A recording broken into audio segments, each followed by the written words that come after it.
Mas tem um dado da Vetex muito interessante que fala sobre venda de WhatsApp. Não lembro exatamente a categoria de produto, mas a relação era o seguinte. Se você respondesse um cliente até 1 minuto, a conversão dessa categoria era de 23%. Se você respondesse esse cliente em 1 hora, a conversão era de 10%. Se você respondesse esse cara em 24 horas, a conversão era 1%. Pausa aqui. Só que a sua demanda não necessariamente bate com a disponibilidade da sua equipe, né? Então, eu vou fazer um investimento em publicidade que talvez vai bater mais no fim de semana e eu não tenho operação. E aí você está perdendo 20 vezes de conversão, porque você não tem operação para atender no fim de semana. E eu, num fluxo de vendas, a gente turbina conversão em relação ao humano, porque eu consigo ser imediato na resposta, eu respondo para ele em menos de 1 minuto, eu consigo não só seguir o fluxo do que ele tem que saber do comprar, mas eu ajudo ele a escolher a solução e com um alto nível de qualidade.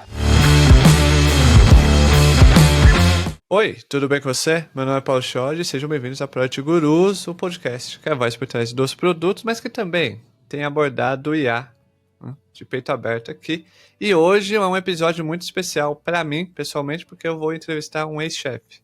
Então eu peço que você que está ouvindo e assistindo, deixe seu like, comente, tá ouvindo pelo Spotify Podcast, deixe suas 5 estrelas, segue a gente, tá bom? Porque eu estou meio nervoso, porque eu estou sendo um ex-chefe. André Fossa, tudo bem com você? E aí, Chiodi, tudo bom? Ex-chefe é ex, cara, já nem conta. A gente é colega e sou fã do PG, cara. Então, Mas acho que isso é uma métrica boa pra mim, não? Quando meus ex-chefes gostam do PG, não, Fossa? claro, tem que ser, cara. Não só do PG, mas sempre gostei muito de você, torço muito pelo seu sucesso. Você é um cara do bem, um cara que sempre foi muito capaz. Ficou pouco com a gente lá, mas um dia a gente ainda volta a trabalhar junto. Com certeza. Então, essa parte, editor, eu peço que você corte e me mande separado, porque eu vou subir no meu currículo como uma carta de apresentação. Ô Fossa, você tem uma longa experiência em transformação digital. Eu trabalhei com você na Nextel, onde eu aprendi muito. Aprendi muito. Desde gostar de usar camisetas, usar Chico Rei e camisa aberta, com tênis e tudo bonitinho, porque era um estilo de diretor diferente do que eu via, né, que eu tinha visto. Aprendi muito com você. E hoje você é founder da Cognitive, né? O que motivou a fundação da Cognitive e qual a lacuna no mercado você identificou? Legal, cara, uma super boa pergunta e obrigado aí. Eu já tinha empreendido uma vez, né? Eu sempre comento, quando eu vou falar com um cliente, eu falo, eu já quebrei uma startup antes, tinha ficado com uma startup anterior 5 anos, achei que ia ficar rico, só perdi dinheiro. Mas foi uma super experiência, eu sabia que ia voltar a empreender. Eu tinha voltado para o mundo executivo, né? E vinha fazendo muita transformação de atendimento, transformação de vendas, desde antes, né? Ainda como empreendedor, depois de volta lá na Nextel, depois na IBM, depois em outras experiências. E para falar a verdade, não estava no plano empreender tão cedo de novo, não. Mas no final de 22, início de 23, quando o GPT explodiu, eu falei, cara, isso aqui é a maior transformação tecnológica desde o surgimento da internet. Eu sempre me gabo que eu falei isso um mês antes do Bill Gates. E eu falei, não tem jeito, eu vou ter que fazer uma coisa na área. E o que eu enxergava, que assim, a tecnologia é animal, desde o início, cara, se você for ver, hoje a gente olha o GPT 3,5, a gente fala, nossa, o modelo ainda é muito rudimentar, mas ele já trazia uma mudança em relação ao que a gente tinha de inteligência artificial muito grande. E eu olhava, assim, o que me brilhou os olhos não era só a capacidade da tecnologia, mas como ela mudava o unit economics de atendimento. Então, inteligência artificial sempre teve aí. Então, na Nextel a gente usou, na IBM eu implementava, vendia Watson, mas sempre foi muito caro, sempre foi muito restritivo. Então, os casos, né? Não tem uma pessoa que não odeie chatbot tradicional. Os casos sempre foram o que a gente chama de calça curta. O pré-treinado ele vem para mudar isso. Ele dá um duplo twist carpado e ele permite você ter um nível de... E a gente fala muito de cognição, mas ele tem um nível de cognição absurdo. Ele reduz a dependência de APIs estruturadas. Então, esse é um negócio que sempre foi o calcanhar de Aquiles para qualquer implementação, ainda que fosse com IA, entendeu? Você dependia de ter APIs super estruturadas. A generativa muda isso. Então, quando eu vi isso lá atrás, falei, cara, tem um espaço aqui, isso aqui vai mudar completamente o mercado. E a gente até tem um slide, um dos primeiros slides do nosso pitch deck, que é uma frase do Scott Galloway, que fala que 90% do mercado de call center e BPO no mundo vai deixar de existir. A gente acredita nisso e a gente quer ser um agente dessa transformação e ela vai ser boa, né? A gente vai ter como resultado o cliente sendo melhor atendido na hora que ele quer, como ele quer, e a gente vai ter o humano sendo mais humano. Depois a gente vai falar um pouco mais para frente, mas acho que é o grande barato. A IA vem para tirar aquela parte do atendimento que poderia ser trocada pelo robô. A parte de empatia humana, ela vai continuar sendo humana, entendeu? Então, isso que a gente identificou lá atrás. E aí, né, depois a gente mergulha um pouco, mas esse é um mercado super populado. Né? Tem um monte de gente mexendo, com mais sofisticação, menos sofisticação. E a gente procurou um posicionamento que ou ele é genial ou foi uma ideia maluca, mas que é o seguinte: a gente entende que os maiores consumidores de atendimento são os bancos, são as empresas de utility, telecom. Esses caras têm 20, 30 mil atendentes em casa. Então, a gente, primeiro de tudo, a gente está olhando para eles. A gente falou, eu como empresa, eu quero olhar primeiro para esses caras. Eu quero procurar criar uma solução que atenda esses caras. O segundo, quando a gente olhava o mercado, a gente via dois blocos. A gente tinha os caras que eu chamo os caras de caixa, que são os fornecedores de software. E aí eu coloco no mesmo balaio, desde a Genesys, a NICE, Salesforce, Zendesk, em algum espectro a Blip. Esses caras fornecem caixa. Para o banco, para a utility, a caixa sozinha não resolve. O Salesforce não resolve a situação do Itaú, não resolve da Porto Seguro. Porque ele depende de um nível de complexidade que não é de caixa, porque a caixa ela precisa ser padronizada para você ter um nível de reaproveitamento maior. Então, o que esses caras grandes fazem? Eles acabam indo e fazendo uma solução custom. E aí é o mundo que eu vivi na época de IBM. Então, ele contrata lá IBM, contrata Accenture, e ele vai construir uma stack do zero. Né? Só que fica muito caro. Né? Ele tem baixo nível de reaproveitamento. E aí, eu acho que uma coisa que a gente já está começando a ver, a galera lá atrás, né, 2 anos atrás, achou que era fácil, ia ser tão simples quanto criar um chatbot. Hoje, o que a gente desenvolveu para atender esses caras aqui, que tem um alto nível de sofisticação e complexidade, a gente tem mais de 15 a 20 elementos de arquitetura que foram desenvolvidos para suprir essa necessidade. Então, a nossa ideia está no meio, entre quem tem uma solução e o cara que tem implementação, que faz serviço, juntando esses dois e com uma proposta de não vender SaaS. Então, o Satya tem falado muito da morte do SaaS. A gente tem uma flexibilidade comercial, mas a gente gosta de precificar de acordo com a geração de valor que a gente traz para o cliente. Então, se o meu objetivo é evitar que um contato de um chatbot vá para um call center, eu estou sendo remunerado por isso. Se o meu objetivo é, além de fazer um tratamento automático, fazer conversão de vendas, eu estou sendo remunerado por isso. Quando a gente faz isso, ao invés de eu brigar pelo orçamento da TI, que está travado, está brigando com todos esses outros caras, que ele não vai poder desconectar o CRM, eu começo a brigar por um mercado muito maior, que é o mercado de serviços. E aí tem estudos ali da própria Sequoia, cara, que falam que é um mercado de $1 trilhão no mundo e tal. Só no Brasil, cara, para você ter ideia, são algo em torno de uns 90 a 100 bilhões por ano gastos em operações de call center BPO. E olha que eu acho que esse número ainda está subdimensionado para algumas outras operações, tanto de vendas quanto cobrança. Uma coisa que eu trabalhei, muitas pessoas não sabem, mas eu trabalhei no call center. Olha só que coincidência. Trabalhei no call center desde atendente como analista de planejamento de uma operação de call center. Então, eu entendo um pouco. 2, os atendentes não metem um louco pra cima de mim, porque eu sei que meteram um hold lá e foram no banheiro.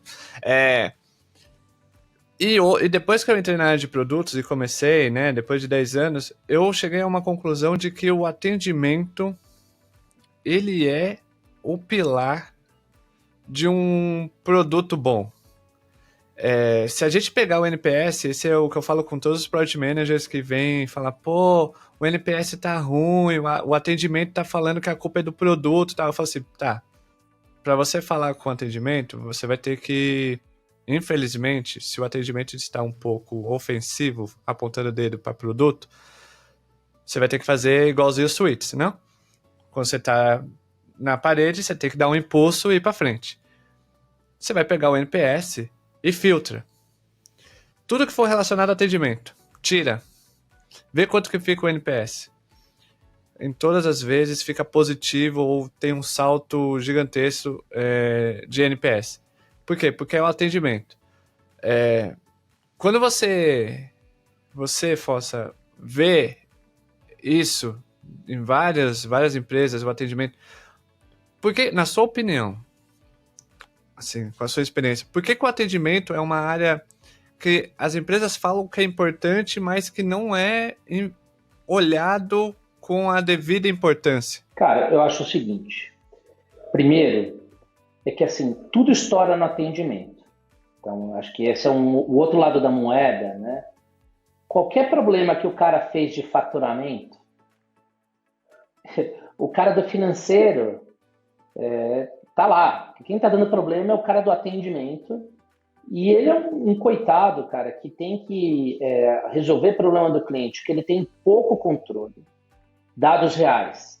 Um atendente em setores como banco, utilities, esses caras operam de 13 a 17 telas para fazer um atendimento.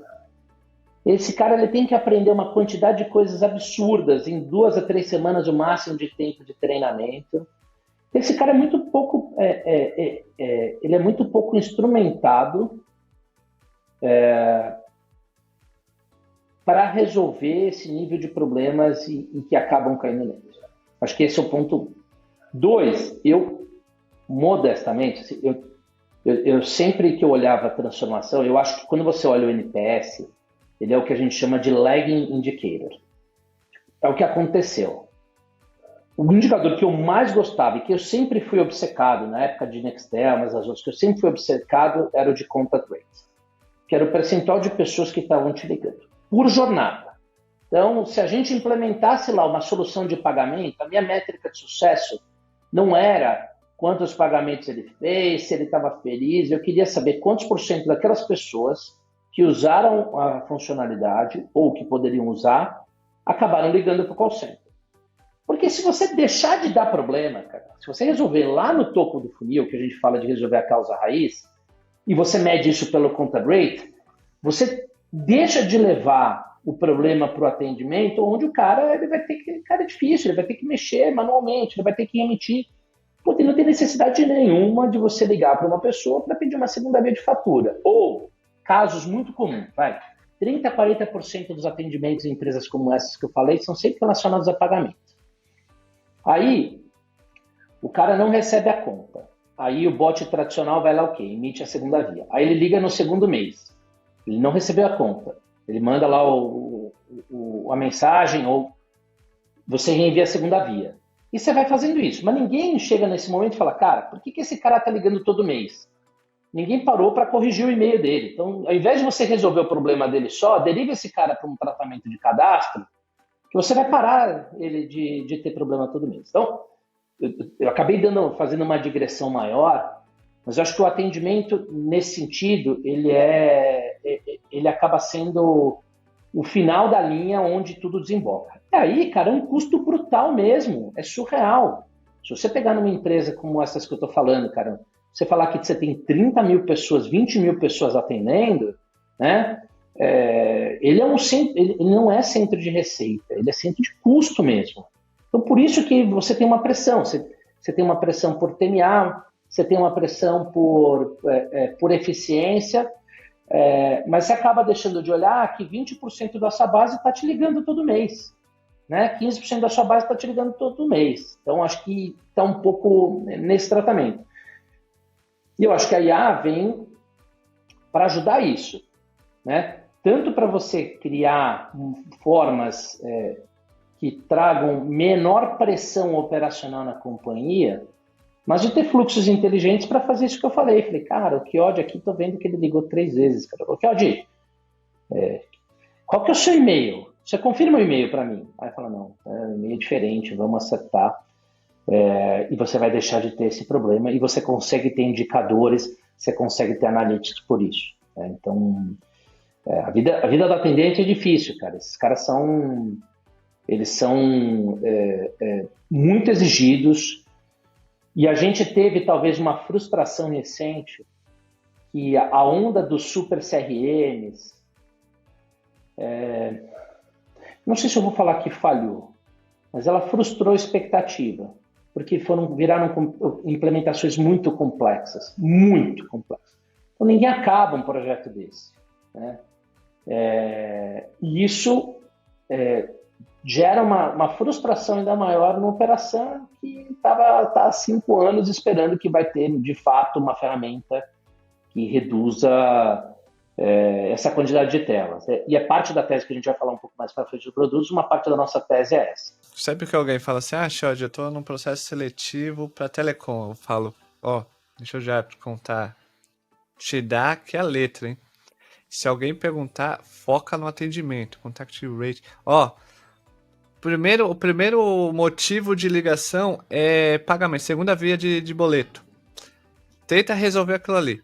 Enfim, a Cognitio tem soluções como Autopilot e Copilot, né? Não sei se vai de encontro com o que você acabou de mencionar, Fossa, essas soluções, mas você pode explicar como que funciona? Pensando no atendimento, e atendimento a gente sempre fala da tríade de ouro, que é suporte, vendas e cobrança. Tá? Então vamos fazer uma pausa. Você tem 3 objetivos no atendimento. Eu tenho que evitar o contato. Se eu não evitei o contato, e eu falo evitar o contato ruim, né?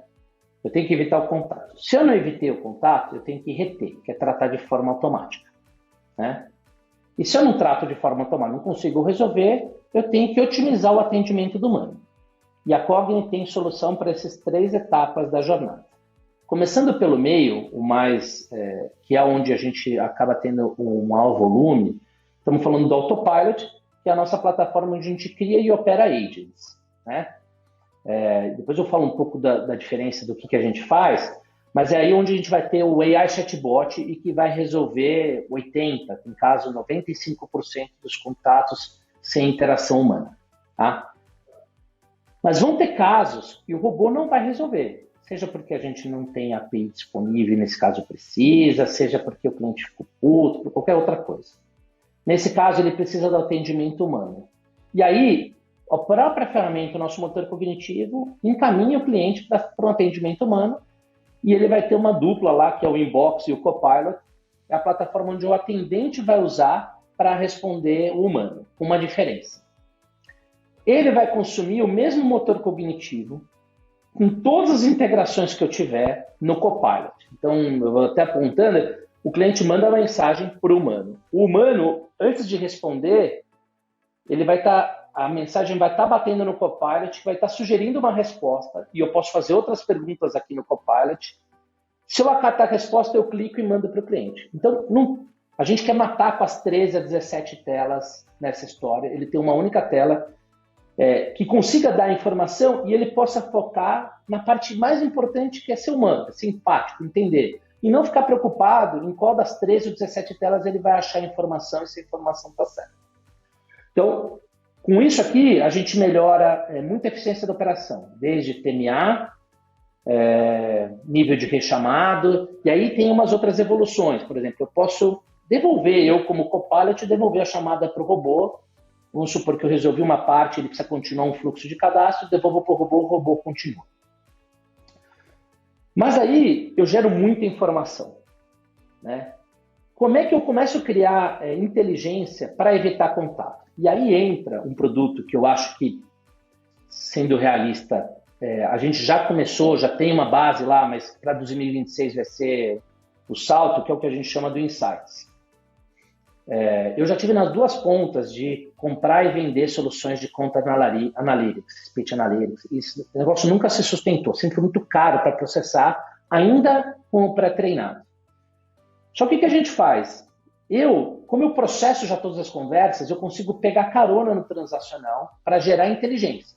Exemplo, desde um exemplo bobo, que é quando eu transfiro um contato para um humano, ele tem um botãozinho que ele pode clicar e automaticamente a IA faz o resumo do contato para ele rapidamente entender. Eu consigo, por exemplo, ao final de cada ticket, eu faço um resumo e eu faço uma tabulação. E aí é customizado. Eu posso falar se a solução foi atendida ou não, se ele ficou feliz ou não ficou, que sugestões de melhoria eu teria, enfim, eu posso classificar qualquer coisa. E eu posso até ter coisas mais avançadas, de imaginar esse cliente falou que ligou e ficou puto, falou, eu vou processar vocês jogando na Anatel. Eu consigo, por exemplo, identificar isso na hora e transferir o cara para uma ilha de atendimento premium, uma ilha de atendimento super avançada, porque ele está vendo que ali o contato está dando problema. Então, essas três soluções, elas atuam de forma integrada para, no final, trazer eficiência operacional, para melhorar a qualidade de atendimento. Então, a gente quer democratizar o bom atendimento, cara. A gente sempre, quando a gente olha sinônimo de atendimento, a gente olha poucas empresas e mais digitais, a gente consegue democratizar o atendimento com isso, o bom atendimento. E no final a gente pode deixar o humano ser o mais humano. A nossa visão é que o humano, quando a chamada chegar no humano, ele não deveria ter script. Zero. Seu objetivo é falar com a pessoa que está do outro lado e eu vou te alimentar de toda a informação que você precisa. Mas você não vai fazer isso pedindo segunda via de fatura porque você não precisa. Um robô pode tratar. Esse equilíbrio entre a automação e o toque humano é um tema interessante de ser abordado, porque recentemente saiu a notícia da parceria, entre a OpenAI e a Nubank, ali em que a Nubank ela fala, ela deixa bem claro que, existe uma automação, existe porém o toque humano, a humanização do atendimento se mantém para os clientes. Como que você enxerga esse equilíbrio? Então, meio que tudo que pode ser automatizado joga para IA, e essa interação, a gente deixa mais as interações humanas mesmo, que é empatia, tom de voz, tal, não sei o que, entendimento melhor do contexto, deixaria para o humano. Acho que é um ótimo ponto. E começa você conseguir resolver o problema do cliente na hora e da forma como ele quer. Então vamos falar como é que era o mundo de chatbot, e que a gente pode se colocar, o chatbot tradicional, a gente pode se colocar no banco de culpado, porque eu implementei, vendi isso, fiz. Mas o que a gente fazia com o chatbot? É uma tecnologia, se você for olhar, muito defasada, 20 anos. Ele é igual uma URA dos anos 2000. Então ele faz uma navegação em árvore. Primeira coisa que acontece quando você faz uma navegação em árvore com um cliente, para problemas que não são simples, problemas simples tudo bem, mas para um problema que não é simples, ou para uma empresa que não é simples, é que você força uma linearidade que não é da natureza humana. Então, o que acontece com o cliente? Ele se perde e tal. Aí, tem os mesmos desafios de URA, que é muito engraçado isso. Então, eu crio um bot muito profundo, ou seja, com muitas etapas, o que o cliente faz? Ele abandona. Aí você fala, então eu vou colocar um menu maior. O que acontece? Ele se perde. Então, você tem uma barreira tecnológica importante e que vinha desse ferramental. Então, vai voltando da pergunta. Então, como é que a gente trata diferente? A gente não tem árvore. 100% do atendimento que a gente trata é em cima de um motor cognitivo, onde eu dou um objetivo, regra, instrução para o agente, e eu alimento ele de informação, de API, planilha, base de conhecimento que a gente cria usando IA, e eu dou instrumento para o robô atuar. Então, voltando do ponto da humanização, não tem nada pior. A gente fala, a gente está fazendo um caso estamos fazendo um caso numa cadeia de hotel, né? Na verdade, um grande administrador de hotéis. O cliente quer pedir um service, ele quer pedir um hambúrguer às 10 da noite. É para isso. Não dá para você falar, desculpa, cliente, agora você não pode porque o canal não está funcionando, ou ele tem que esperar o coitado da recepção fazer. Então, você quer melhor satisfação para esse cliente, ele poder falar da forma como ele falaria normalmente, né? Então, ele vai mandar mensagem com recado de voz, ele vai usar emoji, thumbnail, vai falar da forma que ele quiser e eu vou lá e vou coletar o pedido dele. Eu não preciso colocar uma pessoa e eu consigo atender esse cliente na hora que ele quiser. Onde eu vejo que a humanização ela tem que entrar mais forte, e assim, parênteses, a gente consegue criar hoje personas de atendimento robotizadas, né, que são muito empáticas, que podem refletir a marca, etc. A gente sempre toma o cuidado de nunca se passar por um humano, né? Então, a gente sempre recomenda para os clientes que, e existem pesquisas falando que você não deve fazer isso. Tá? Então, a gente fala, olha, basicamente o discurso eu sou um atendimento virtual, eu vou te atender da forma como você precisa, você vai falar com as suas palavras e eu vou te atender rápido. Mas fica tranquilo, que se eu não conseguir resolver, eu vou rapidamente te colocar para você falar com uma pessoa. Então, o cliente está disposto a fazer esse trade-off, né? E aí, quando você joga para o atendente, ele vai entender o seu caso. E vão ter casos que você não vai conseguir tratar com essa forma automática, ou que pode até pegar mal você tratar de forma automatizada. Então, eu acho que o ponto-chave, né, e que aí sempre foi o grande viés ruim das empresas, né, que faziam atendimento, é que ele, na verdade, ele criava, voltando na retenção, uma retenção falsa, que ele não deixava o cliente chegar nunca num atendente humano. Não tem coisa mais desumana que proibir seu cliente de ter atenção, cara, de ter o contato. Então, se você dá a resposta para ele da forma como ele quer, rapidamente, ele fica feliz. Tipo, o nível de satisfação que a gente teve. Estou pegando o caso de hotel, que está muito recente. Foi absurdo, assim, a gente, NPS, sei lá, na casa de 80%, né, 80 pontos. Por quê? Porque você respondia bem, você respondia o que o cliente queria na hora que ele queria, né? E isso que você precisa fazer, né? Então, eu entendo, acho que a posição do Nubank, e acho que tem também, de novo, níveis de maturidade das empresas. A empresa já avançou, ela já zerou essa parte aqui de retenção e de otimização. Ela vai conseguir trabalhar cada vez mais na prevenção, em evitar os contatos, tirar a inteligência, que não é só prevenir o contato, você vai tirar a inteligência de quais novos produtos você pode estar criando, qual perfil de pessoa você tem, você costuma ter mais problema, maior adoção. Você começa a abrir uma caixa ali de outros usos mais sofisticados. Mas essa não é a realidade. A realidade de grande maioria das empresas que tem uma pressão operacional gigante não é chegar nesse nível. É resolver o coitado do cliente, né?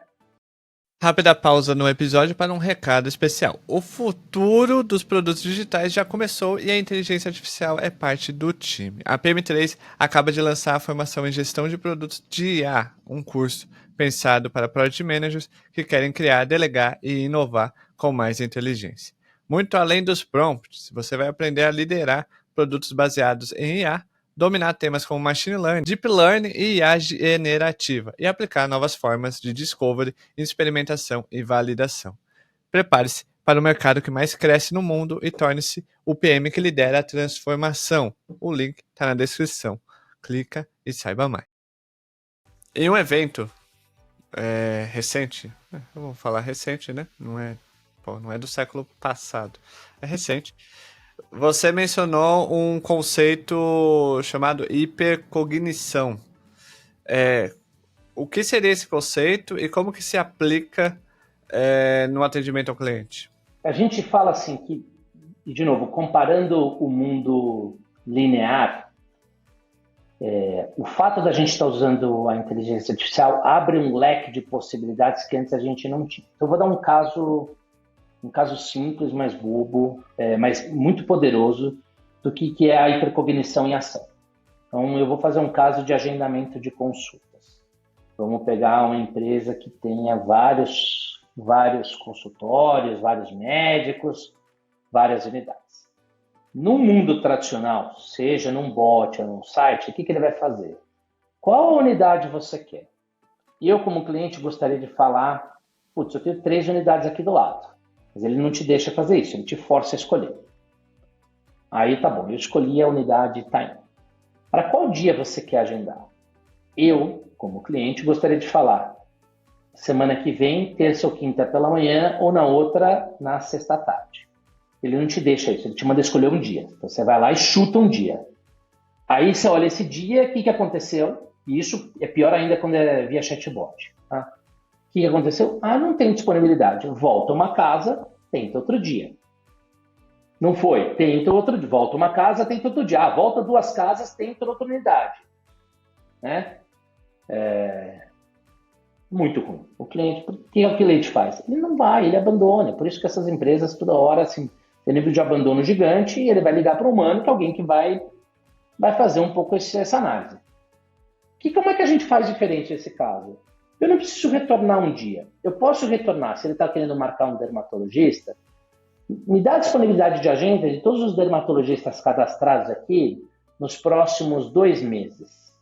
E eu pergunto, Jorge, para quando você prefere? Eu prefiro semana que vem, terça ou quinta, pela manhã, ou sexta à tarde, em uma dessas 3 unidades. Aí ela consegue processar centenas ou milhares de horários disponíveis e falar, legal, tá aqui, ó, as 3 próximas seguindo esse seu critério, tal dia, tal dia, tal dia. Qual você quer? O primeiro, acabou. Então, um fluxo que seria muito gigante, seria gigantesco, com alto nível de abandono e insatisfação, ele transforma numa pergunta muito simples, mas você tem um alto nível de cognição necessário para eu computar as diferentes disponibilidades, e eu posso fazer ainda alguns nudges, alguns empurrões. Então, robô, se você dá sempre preferência pelos horários da manhã da segunda-feira, sei lá, da terça-feira, que você tem normalmente horários mais vagos. Então, você pode também alinhar o melhor desejo do cliente com o que é melhor para a empresa. Netflix sempre fez isso historicamente com o motor de recomendação deles, né? Então, mas olha isso, antes estava restrito a uma empresa, cara, mais que unicórnio, como é que é o Deca? Agora perdi. As empresas gigantescas como o Netflix, cara, você tem isso agora disponível para você, cara, que tem aqui, sei lá, Doutor Consulta ou alguma outra empresa, um hospital, ele consegue hoje dar esse nível de sofisticação e solução para o cliente dele, para o paciente.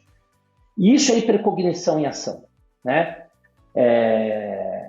E isso vai destravar não só possibilidades, mas ele melhora o atendimento. Isso melhora até a questão de vendas, não? Total. Venda é um negócio bizarro. Venda é o seguinte, a gente na Nextel, a gente fez um movimento na época antes de WhatsApp até, onde a gente tirou a venda do presencial e pôs no call center, e a gente era muito rápido para ligar. Então hoje a gente está fazendo numa operadora de telecom, por exemplo, para ele escolher um plano, o meu robô tem, o nosso motor cognitivo, ele tem 35 opções de plano na cabeça, na memória. E se você souber o que você quer, eu vou te levar no fluxo liso. Mas se você não souber, eu vou te perguntar, tá bom, então me explica um pouco quantas pessoas você tem em casa. Eu não sei o que é mega, né? Qual o tipo de uso? Você tem um uso avançado, você é um game? E eu, com base nisso, consigo sugerir o plano para ele, resolver uma dor que ele não tinha de uma forma imediata, com qualidade, e aí eu coloco esse cara para o fluxo de conversão, né? Então, vendas, cobrança, é um caso que a gente enxerga muito essa possibilidade. Então, não só de atendimento e vendas, assim, é bizarro esse nível de inteligência. E muito rápido para iterar. Então, a gente coloca a solução, né, nesse exemplo que a gente está falando, a gente colocou a solução no ar, em 3 semanas, a gente triplicou a nossa conversão, porque a gente foi entendendo os pontos de quebra. Aqui quebrou, putz, aqui o cliente trouxe vários insights legais, então a gente conseguiu atuar muito rápido para melhorar a experiência e reverter em conversão, então a sua curva de maturidade de uma solução é muito rápida, né? Então, e aí, não só 100% no robô, que acho que é um outro paradigma importante, mas eu posso fazer uma pré-qualificação, né? Então, imagina um caso, sei lá, a gente fez um caso, um piloto com revenda de automóvel, era uma RP para revenda de automóvel. Um caso muito legal, acabou não indo para frente, mas imagina que você, como está comprando um carro, eu vou entrar lá no Web Motors, e aí eu vou entrar 30 abas, e aí eu vou disparando mensagem para os vendedores. Só que eu faço isso às 10 da noite, que é quando deu tempo. E o vendedor só vai te responder no dia seguinte, mas quando ele chegar, ele tem um monte de mensagem. De gente interessada, de gente que só quer entender se o carro está disponível e tal. Então, o game lá com eles era o quê? Ninguém vai comprar o carro 100% pelo WhatsApp. Então, partimos dessa premissa. Ainda mais um carro. Mas o cliente quis um contato, quis tirar uma dúvida, eu respondo para ele na hora. Sobre o carro, o estado do carro, são todos dados de anúncio, alguns dados que ele tem a mais, qualidade, se consome, não consome, se é um carro bom para novo motorista, não. Faço simulação de financiamento, posso checar se ele vai conseguir ter financiamento aprovado. O meu call to action lá era o quê? Eu não vou vender, mas eu quero fazer o comprometimento emocional desse cara. Então, eu vou fazer um agendamento dele. Então, eu falo, você tem interesse? Então vamos agendar o seu test drive, uma visita física? E já agendava na hora. E já batia na agenda do vendedor. Então, com isso, o que a gente faz, o nosso jogo ali era tirar as 30 abas que ele estava abrindo, e se eu desse sorte de ser uma das primeiras 5, com certeza ele ia engajar mais comigo, porque ele já tinha, inclusive, um agendamento feito. Eu estou falando desse outro cliente, mas eu tenho isso na própria Cogni. Na Cogni, a gente usa lá, a gente deixa lá o nosso bot, obviamente, né? Lá no site, parece que eu tenho um time, que eu tenho secretária, mas no final eu estou respondendo a dúvida e o call to action do bot é agendar uma reunião comercial e ele termina a conversa já fazendo um disparo na minha agenda para a gente fazer, obviamente, explicar como funciona nesse caso. Então, vendas é bizarro, cara, o efeito. Conversando com alguns stakeholders, eu sempre falo que para atendimento é o lugar que tem que começar. Não tem outro lugar na empresa que não... eu quero testar IA porque eu tô vendo a galera, os jovens falar de eu quero testar aqui. Joga no atendimento para testar, porque é a área que você consegue medir de maneira rápida a eficiência da IA. E também para vendas. Para vendas eu falo, foca o toque humano, né? Os vendedores para grandes contas, para enterprises, que você precisa de um contato humano, você precisa jogar uma empatia. Ou depois que o lead está qualificado, Jorge, porque assim, é outra coisa. O cara não tem como ser humano e responder 150 e-mails de manhã. Ele vai responder de qualquer jeito.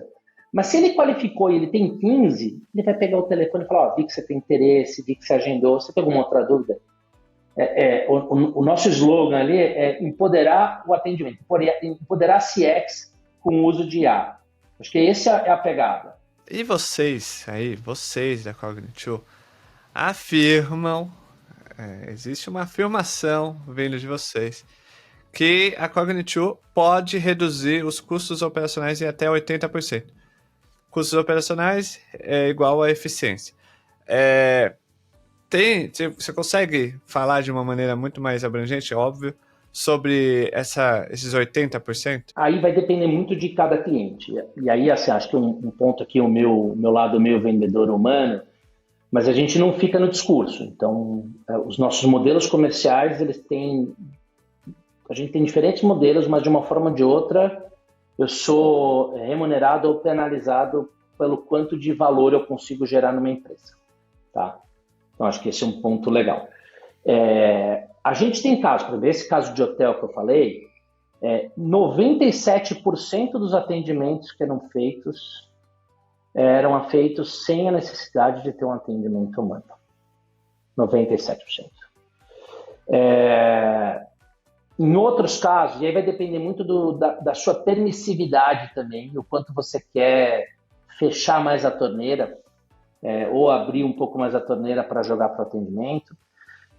Você pode ter, no mínimo, eu comercialmente em geral, eu miro no mínimo 80% de retenção, que é tratamento automático.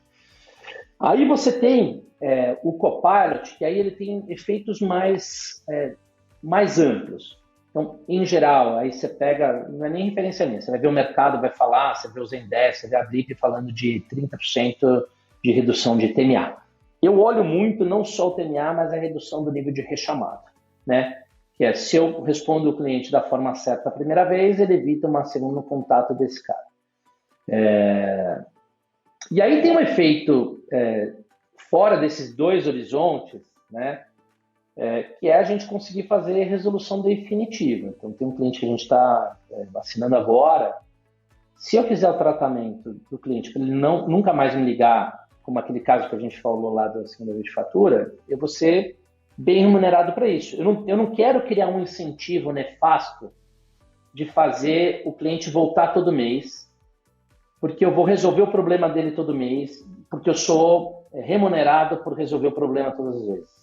Então, nesse cliente, a gente está fazendo um modelo diferente, que se esse cara, ao invés de eu tratar desse jeito, eu falar, vamos fazer uma atualização cadastral e ele nunca mais me ligar, é melhor para o cliente, quer dizer, muito melhor para o cliente. É muito melhor para a empresa e é bom para a Cogna. Né? Então, a gente, o mercado está cunhando isso como Service as a Software, que é o nosso posicionamento. Hoje a gente faz Services as a Software. A gente tem uma super plataforma, a gente está desenvolvendo há 2 anos. Cara, a gente assim, tem muito orgulho, tem óbvio, um chão tremendo para percorrer, mas apesar disso eu não faço uma proposta de falar eu vou implementar minha plataforma. Eu quero implementar resolução. Quais são os principais desafios que as empresas enfrentam ao implementar IA no atendimento, Fossa, que você via e tem visto ultimamente? É que o cliente não segue regra, né, cara? É difícil, né? O cliente, se ele respondesse tudo da forma como a gente quer, ia ser fácil, né? O cliente não segue regra e eu volto na necessidade de ter hipercognição. E aí o nosso posicionamento é de resolver jornadas complexas de atendimento, né? Então, um banco, ele pode ter 250, 400 motivos de contato, né? Você não faz isso na árvore. Então, a gente tem um orquestrador de Next Best Action que eu defino para qual bloco de solução eu vou levar esse cara. Lá dentro, eu tenho um orquestrador de instrução, porque as coisas vão mudando. Então, se eu já pedir seus dados de endereço, eu não preciso manter essa instrução ali, eu posso suprimir isso e ir carregando outras coisas. Então, a gente tem um processo muito dinâmico de orquestração e de solução. E aí, o número 1, quando a gente fala, por que eu falo que o cliente não segue regra? Porque ele seguisse, a gente não ia ter alucinação. Então, o que as empresas mais têm medo na hora que vão implementar IA generativa, e a gente já teve aqueles casos de fracassos lindos, né? O caso da Air Canada, GM, etc., que é o bot alucinar. E aí, o bot alucinação, e a gente tem 2 termos, que é o steering, que é fazer o bot se comportar daquela forma como você quer, e a alucinação é essencialmente evitar que ele faça uma coisa que você não gostaria. E isso vai meio que contra a natureza da IA generativa, que é um modelo generativo, onde você dá um ponto A e um ponto B, e ele tem que criar o meio, né?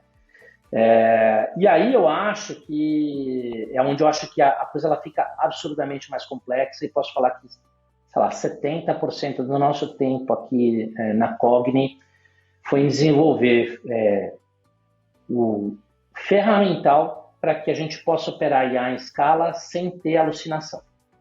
Então, e aí, falando um pouco desse capítulo, na nossa humilde opinião aqui, tem 4 motivos pelo qual a IA ela vai alucinar. Número 1, a ausência de instrução. Então, eu faço um bot de vendas e eu não falo para ele que ele não pode dar desconto. Nenhum vendedor no mundo humano, cara, se você não der o limite do desconto, ele vai torar, porque o objetivo dele é conversão. Então, começa aqui. Esse é o motivo 1. Então, e aí depois eu te falo um pouco de ferramental, mas aqui a gente consegue resolver isso através de teste, que eu vou te falar um pouco depois, mas a forma como a gente cria os nossos cenários e faz o grounding do modelo. O segundo motivo de alucinação é quando você tem um mismatch, um descasamento entre instrução e informação. Então eu falo, com base na agenda do Dr. José, acho melhor o horário para o Chiodi. Aí a API retornou vazio ou retornou um erro. Aí você não faz tratamento disso. Se você não fizer tratamento, o que a generativa vai fazer? Ela vai inventar. Beleza? Então, hoje, quando eu me conecto a uma API, eu ponho uma camada no meio onde eu trato essa API para N coisas. Seja para casos como o retorno desse, ou até o formato do retorno. No mundo determinístico, é bom retornar 1 e 0. No nosso mundo, não. Ele tem que ser semântico. Tem que transformar 1 numa palavra para o robô entender melhor. O terceiro motivo de alucinação é quando a instrução fica muito longa. Então, os modelos comportam 128, 200 mil tokens, que são os modelos que a gente está trabalhando, né? Que vai dar algo como, sei lá, 60, 100 e tantas mil palavras, algo como isso. Só que tem uma pegadinha aqui.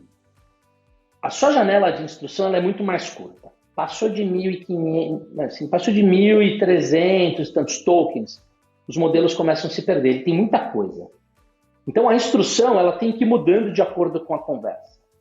Mas você tem que fazer isso de forma que você não transforme a IA numa árvore, porque é o que a maior parte das pessoas estavam fazendo, cara, assim, grande empresa, pega a árvore de atendimento dele, coloca a IA e continua colocando o pobre do cliente para fazer uma navegação linear. A gente não acredita nisso. Então, você precisa ter um orquestrador de forma que você consiga modular suas instruções e ser assertivo o suficiente para caber dentro daquelas 1.300, 1.500. E a última parte é teste, né? Esse é um playbook que, assim, você testar aplicação determinística é fácil. Você põe, se eu coloco A e B e o resultado esperado é C, para testar coloca A, B e vê se saiu C. Beleza? No mundo probabilístico, você coloca A e B, ele vai ser C, C maiúsculo, C minúsculo, C verde. Como é que você garante, né? Como é que você testa uma aplicação dessa? Você não vai para testar uma vez. Aí eu vou colocar um time, um exército de testers. Aí eu vou cair no mesmo problema que eu tinha na outra IA, que era fazer treino de modelo. É caro demais, é inviável. Então o que a gente fez aqui, por exemplo? A gente desenvolveu uma ferramenta que eu coloco a IA para testar a IA. Então eu crio um caderno de testes com 50, 100, não importa quantos cenários de teste, coloco num modelo com alta criatividade e esse robô vai conversar com o autopilot e vai tentar fazer o problema, vai tentar, terminou a conversa, a IA vai e avalia e fala, ele atingiu os critérios que você queria com esse teste? Ele se comportou da forma como você tinha planejado? Quais sugestões de melhoria? Bem simples, assim, de 1 a 5 estrelas, como é que ele se comportou.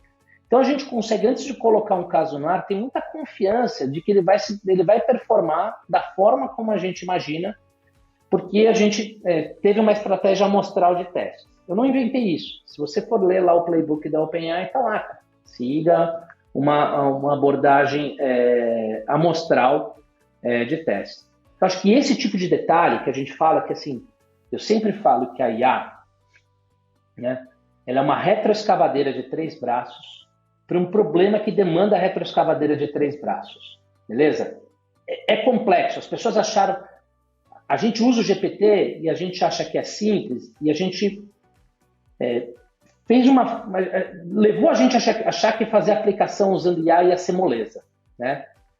Eu devo dizer que assim, hoje o melhor perfil de cliente que vem aqui agora é o cara que já bateu a cara na parede, o cara já tentou fazer, e eu estou falando de empresa grande, então, e aí ele bateu e falou, putz, não deu muito o que eu esperava, entendeu? E o que eu tenho que fazer diferente? É o tipo de perfil que eu prefiro, porque é um cara que ele vai entender melhor quando eu falo desses 15 a 20 elementos de arquitetura que a gente coloca à disposição. Então, é possível afirmar, outra afirmação, que a Cognitive garante a segurança e a precisão das respostas geradas pela IA, certo? Porque recentemente o Sam Altman falou, alucinação é algo normal que vai acontecer na IA, né? Vocês têm que mitigar aí e tal, não sei o quê. Então, a Cognitive consegue mitigar isso, né? Tem muita coisa evoluindo nesse lugar. Então, por exemplo, você tem também níveis de alucinação, né? Então, a gente usa várias barreiras de contenção. Então, eu tenho uma barreira de contenção que são os próprios modelos que melhoraram muito. Então, lá atrás você tinha o Do Anything, né, o Dan, e a gente tem caso, sempre a gente faz teste de prompt injection para ver se eu consigo. Hoje isso já não acontece mais, né? O caso lá do cara pedir os códigos do Windows, etc. Então, os modelos melhoraram, mas tem uma barreira de contenção dos modelos. 2, você tem uma barreira de contenção, a gente consome através, hoje, da Azure OpenAI. Ele já tem uma espécie de um firewall, um bloqueio. Então, o cara pediu conteúdo sexual, tal, eu vou ter uma segunda barreira de contenção aqui. A terceira barreira de contenção é o que a gente coloca em termos de instrução e teste. Então, eu posso afirmar assim, a gente testa muito isso. Então, nunca vai acontecer aqui dele dar o desconto indevido, dele te ensinar a fazer uma bomba. E olha que tem, às vezes, o pessoal fazendo brincadeirinha que tenta fazer ele repetir uma palavra que não deve, pergunta qual que é o maior rio do mundo. Então, a gente testa isso e consegue travar bastante. Onde a gente vê espaço, sempre que vai ser um fluxo de melhoria, é onde, de novo, eu tiver ausência de instrução. Eu crio uma base de conhecimento que eu crio usando IA. Então, lá na Nexar a gente fez também, né? Sinto muito esse caso, mas a gente criou uma FAQ, eu contratei uma editoria, 5 jornalistas, editor, UX. E a gente, em 6 meses, subiu uma FAQ com 1000 artigos. Ficou super legal, no dia 2 ela estava desatualizada. O que eu faço aqui? Você me dá todas as bases de informação que você tiver, estruturada e não estruturada, e a IA vai extrair todas as perguntas e respostas possíveis de serem geradas a partir daquele conteúdo. E essa base, que vão ter milhares, dezenas de milhares de artigos, vai ser usada para o robô usar como subsídio da resposta. Então, se acontecer, o cara, sei lá, vou dar um exemplo lá do hotel. Teve um que perguntou se o hotel oferecia um kit barba, né? Se ele tinha, sei lá, gel de barbear. Por algum motivo, em lugar nenhum tinha essa informação, né? O bot não conseguiu responder, a gente identifica isso, carrega isso como um conteúdo para fazer o grounding do modelo. Todas as próximas vezes que alguém perguntar, isso está no kit barba, pede na recepção, etc. Então, é um modelo evolutivo. Eu acho que a gente ainda vai ver, Thiago, muito caso de fracasso, infelizmente, porque tem implementação irresponsável, né? Não é que não sei se irresponsável talvez seja um termo ruim, mas é o cara que não tomou esse devido cuidado e ele vai ter ele não fez o trabalho de casa para conter a alucinação, uso indevido. Então acho que a gente ainda vai ter exemplo. Tem muita empresa que não está tomando esse nível de cuidado que a gente está, vai ter caso ruim, isso vai jogar contra, mas acho que depois disso ele vai separar o joio do trigo, né? E tem outras empresas que acho que estão buscando o mesmo caminho, acho que vai filtrar um pouco o mercado de quem consegue resolver e de em escala industrial. Porque, de novo, é diferente resolver o problema de uma empresa com 20 milhões de clientes do que, cara, da padaria da esquina. O nível de criticidade, risco, etc. é muito menor. Quais são as tendências para o atendimento? O Scott Galloway já citou que 90% dos call centers não existirão. Scott Galloway, adoro ele, mas às vezes ele é um pouco emocionado nos negócios. 90%? Que isso? A gente, pessoal da Atento, da Teleperformance, da Contax, pode ficarem tranquilos, ok? Ok. Mas quais são as tendências para o futuro relacionado a atendimento e IA? Cada vez mais a gente está vendo o IA sendo, e eu acho que aí o Scott Galloway ele tem um pouco de razão quando ele faz a previsão para 2005 e ele afirma, ele crava que a Meta será a grande vencedora da corrida de IA em 2025. Isso faz sentido porque basta o Mark Zuckerberg acordar um belo dia e falar, ok, vamos escalar a nossa IA no Zap. E aí, várias plataformas de e-commerce começarão a ter ruídos e ficarão desesperados. Essa é uma tendência, é a gente começar a ter o atendimento muito mais real-time com a IA, que nem você veio falando no atendimento, que é quando quer, como quer, do jeito que o cliente quer. Então, ou seja, WhatsApp. A gente vê assim, os agentes, os agents, sendo cada vez mais responsáveis, capazes de responder diferentes tipos de problema. Nas releases recentes, inclusive algumas versões ele conseguindo operar o browser do cliente e tal.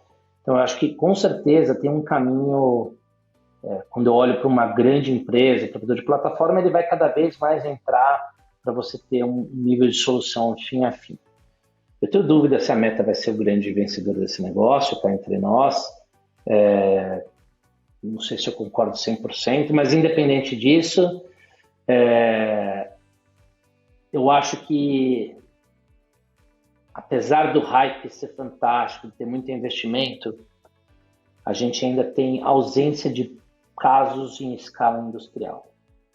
Então, a minha aposta para o resto de 2025, 2026, vai ser de fato a gente ter implementações em maior escala ou em larga escala, resolvendo o problema do cliente, e que talvez ele não precisa chegar nesse nível, né, que vai mexer no seu browser e tal, mas ele vai conseguir responder o que você precisa, ele vai se integrar aos sistemas. Porque enquanto o pessoal está falando isso, tem um monte de sistema legado, né? Isso tem uma coisa que eu acho que a IA generativa e todas essas ferramentas, elas vão dar uma sobrevida e vão dar um turbocharge nos legados, elas vão permitir você usar melhor os legados. Então, acho que tem uma mudança, a Salesforce acho que vai sentir esse baque. Então, assim, quando eu olho de tendência, para mim, os robôs cada vez mais sendo responsáveis, capazes de responder coisas e resolver problemas e situações que não conseguiam antes. Acho que a segunda coisa é você ter uma integração maior entre robô e humano.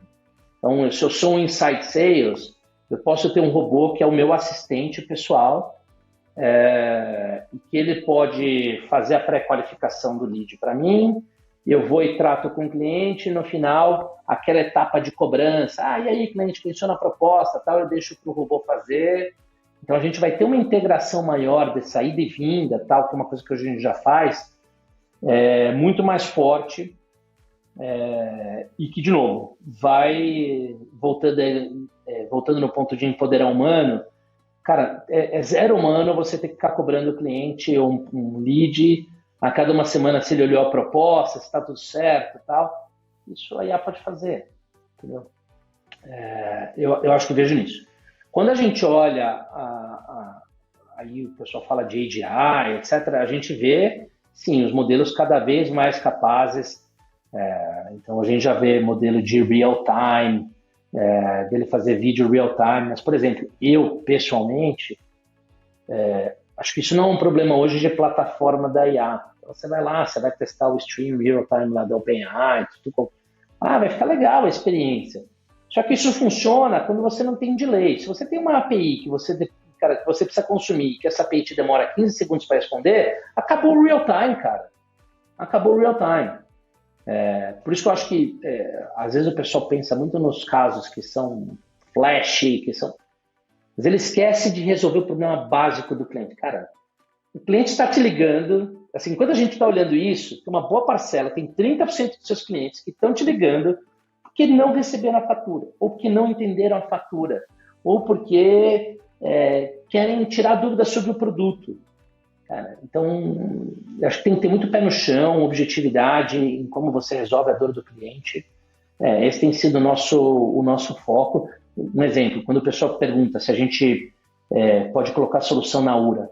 Hoje a minha arquitetura permitiria fazer isso, mas eu não fecho um caso e hoje eu não perco tempo nisso, porque eu acho que não vai ter, ele não é o meu problema, não vai ter performance. Você tem uma demanda de consumir serviços do cliente interno que você não vai ter um nível você vai ter um delay tão grande que vai matar a experiência, né? Então a gente acredita muito, por exemplo, recado de voz. Golaço, cara. Um exemplo bobo, né? A gente está falando isso, mas hoje lá com a Cogna ele consegue mandar recado de voz, ele consegue mandar figurinha. Então, num dos casos, a gente fazia uma avaliação, um C7 no final, eu perguntava de 1 a 10. E vários clientes, ao invés de dar 10, davam um coração. Cara, eu prefiro um coração. Para mim, um coração é mais que o 10. Então, você tem que trazer essa cognição de falar assim, o coração não é 10, ele é 20. Eu vou dar um acelerador na nota porque ele está muito mais empolgado. É isso que eu acho que, de novo, é a conexão entre o humano e a tecnologia respondendo da forma como ele quer, como ele está acostumado. E o WhatsApp é um puta canal para isso. Então, a gente tem um canal que a vantagem fantástica de um canal com alta adoção, alto nível de entrega, apesar da Meta, né? Então a Meta, acho que ela faz um trabalho importante de coibir spam, ainda que é muito difícil, e acho que eles fazem super certo isso, mas enfim, acho que eles estão muito mal paramentados para fazer atendimento B2B. Acho que quem depender da Meta, não sei, eu pelo menos não há. É duro imaginar que uma empresa que talvez nunca olhou para atendimento, que nunca precisou disso, né? Eu nunca quis, vai ser líder em atendimento. Mas acho que o canal é ferrado, animal. Não tem, é no-brainer. E vale lembrar que o modelo de negócio da Meta é anúncios. Então, tomem cuidado, você que gosta do WhatsApp, em querer que a Meta bote ali. De repente você vai estar recebendo uma mensagem para comprar uma pizza que você nem está... Enfim. Ô Fossa, muito obrigado pelo seu tempo. Foi uma aula sobre como que a gente pode integrar IA no atendimento e ter mais eficiência sem perder o toque humano. E você que assistiu, ouviu a gente até aqui, pelo amor de Deus, clica aqui na descrição, no perfil, no LinkedIn do André Fossa e no site da Cognitive. Não, pelo amor de Deus, só manda para o seu diretor, você que é PM, manda para quem quer que seja do atendimento. Fala assim, acho que vale uma conversa. Ok? Uma conversa. Nada, sem... Só uma conversinha, aí vai conhecer o Fossa, aí o Fossa vai mostrar como que funciona e vocês vão contratar e vão ter uma eficiência de até 80%. Dito isso, muito obrigado, Fossa, por participar. Espero você mais vezes aqui. Cara, super prazer meu. Obrigado. Fico muito orgulhoso de ver, cara, o que você alcançou, o que o canal tem alcançado. Tava louco para ser convidado aqui, então fico muito contente. Óbvio que a gente tem opiniões, né? Então, isso é uma coisa que eu aprendi como empreendedor, cara, é procurar cada vez mais entender meu ponto cego, eu procuro me cercar de gente que vai me ajudar. Então, longe da gente querer ter verdade absoluta, muito que eu dividi aqui são teses, é o que a gente está acreditando. Como eu chamo ele de Fiord toda vez, é um hábito, mas como o Fiord falou, se você tiver interesse em conversar, procura a gente. Vou mandar o PG para todo mundo, dividir com família, papagaio, contato. Gosto muito do trabalho e torço muito por você, cara. Muito obrigado. Beijos. Tchau. Fui.